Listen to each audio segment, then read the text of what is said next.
So you have heard about 4CID, or 4-Component Instructional Design. Maybe you visited 4CID.org and looked at the papers about the model and the example applications. Maybe you ordered the book 10 Steps to Complex Learning. And the more you read, the more you are convinced that this model could help you improve your educational program. Time to act, but where to begin? The 4CID model provides a large collection of design guidelines. And it is not always evident how you can apply these guidelines in your context.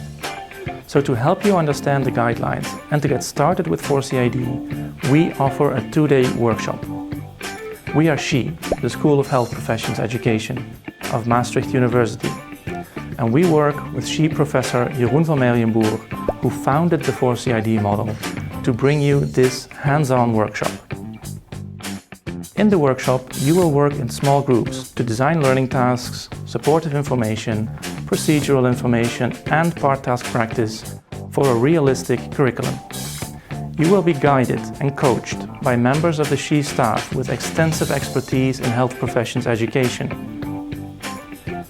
Go to the SHE website right here to register for the next workshop, or take a look at 4CID.org for more information about the model.